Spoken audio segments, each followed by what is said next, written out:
ಎಲ್ಲರಿಗೂ ವಿಶ್ವ ಯೋಗ ದಿನಾಚರಣೆಯ ಹಾರ್ದಿಕ ಶುಭಾಶಯಗಳು. ನಮ್ಮ ಜೀವನವನ್ನು ಅತ್ಯಂತ ಶಾಂತಿಯುತ ಜೀವನವನ್ನಾಗಿ ಕಳೆಯಲು ಶಾಂತಿಯ ಪಥ ಬಹಳ ಮುಖ್ಯವಾಗಿ ಬೇಕಾಗಿರುವಂತಹದ್ದು. ನಾವು ಬಾಳುತ್ತಿದ್ದೇವೆ, ನಮ್ಮಂತೆಯೇ ಅನೇಕ ಜೀವಿಗಳು ಬಾಳುತ್ತಿವೆ. ಸಾಯಬೇಕು, ದುಃಖ ಪಡಬೇಕು ಎಂಬ ಬಯಕೆ ಯಾರಿಗಿದೆ? ಬುದ್ಧಿಯೇ ಇಲ್ಲದ ಅತ್ಯಂತ ಸೂಕ್ಷ್ಮ ಜೀವಿಯೇ ಇರಲಿ, ಪ್ರಚಂಡ ಬುದ್ಧಿಶಕ್ತಿಯುಳ್ಳ ಮಹಾಪಂಡಿತನೇ ಇರಲಿ, ಅವನು ಇಚ್ಛಿಸುವುದು ಸುಖವನ್ನೇ. ಅದರ ಗಳಿಕೆಗಾಗಿಯೇ ವಿಷಯಗಳ ಸಂಗ್ರಹ. ಎಲ್ಲ ಜೀವಿಗಳಂತೆ ನಾವು ಮಂಜುಳ ಶಬ್ದಕ್ಕಾಗಿ, ಮೃದು ಸ್ಪರ್ಶಕ್ಕಾಗಿ, ಸುಂದರ ರೂಪಿಗಾಗಿ, ಮಧುರ ರುಚಿಗಾಗಿ, ಮೋಹಕ ಗಂಧಕ್ಕಾಗಿ ಹಾತೊರೆಯುತ್ತೇವೆ. ಅವು ದೊರೆತಾಗ ಸುಖ ಪಡೆಯುತ್ತೇವೆ. ಅದೆಷ್ಟು ಕ್ಷಣ, ಒಂದೋ ಎರಡೋ ಅಷ್ಟೇ. ವಿಷಯಗಳು, ವಿಷಯ ಹಾಗೂ ಇಂದ್ರಿಯಗಳಲ್ಲಿರುವಂತಹ ಸಂಬಂಧಗಳು ಕ್ಷಣಿಕವಾದುದರಿಂದ ಅವುಗಳಿಂದಾದ ಸುಖವು ಕ್ಷಣಕಾಲ ಮಾತ್ರ ಬಾಳುವುದು. ಸುಖದ ಮರುಕ್ಷಣವೇ ಇಮ್ಮಡಿ ದುಃಖ.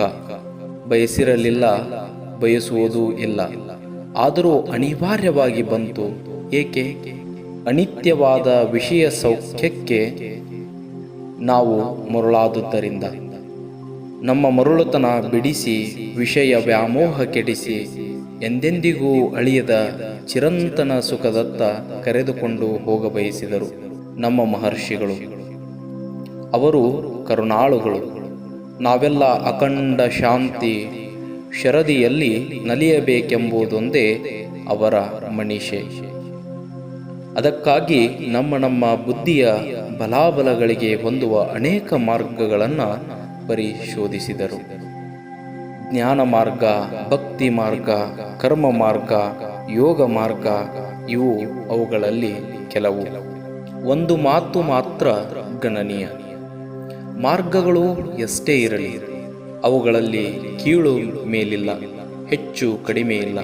ಅವೆಲ್ಲ ಹೋಗುವುದು ಒಂದೇ ಒಂದು ಗುರಿಯತ್ತ. ಅದೇ ಅಳಿಯದ ಆನಂದ ಸದನ, ಪರಮಾತ್ಮನ ಅಖಂಡ ಜ್ಞಾನ ಮಂದಿರ. ನಾವು ಆ ಮಂದಿರ ಸೇರಿದರೆ ಮುಗಿಯಿತು, ನಮ್ಮ ಬಾಳು ಕೃತಕೃತ್ಯ.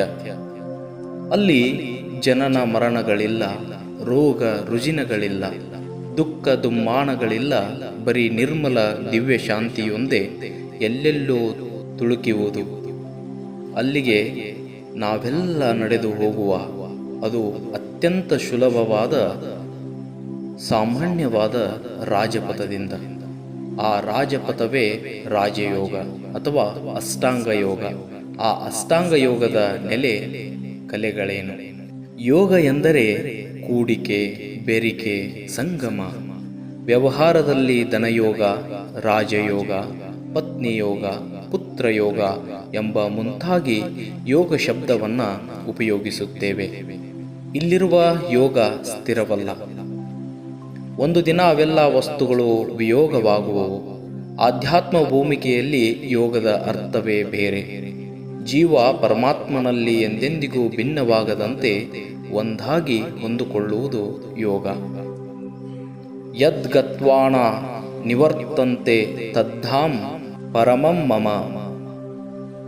ಎಲ್ಲಿ ಹೋದ ಬಳಿಕ ಮತ್ತೆ ತಿರುಗಿ ಬರುವುದಿಲ್ಲವೋ ಅದು ಯೋಗ. ಅದೇ ಪರಮಾತ್ಮನ ಶ್ರೇಷ್ಠವಾದ ಪರಂಧಾಮ. ಈ ಯೋಗ ಚಿರಂತನ, ಅಮರ. ಇನ್ನು ಆ ಪರಂಧಾಮವನ್ನು ಸಿದ್ಧಿಸಿಕೊಡುವ ಸಾಧನವು ಯೋಗವೇ. ಯೋಗ ಚಿತ್ತವೃತ್ತಿ ನಿರೋಧ ಎಂದು ಶ್ರೀ ಪತಂಜಲ ಋಷಿಗಳೇ ಹೇಳಿದ್ದಾರೆ. ಚಿತ್ತವೃತ್ತಿಗಳನ್ನೆಲ್ಲ ನಿರೋಧಿಸುವುದು ಯೋಗ. ಚಿತ್ತ ಎಂದರೆ ಮನಸ್ಸು.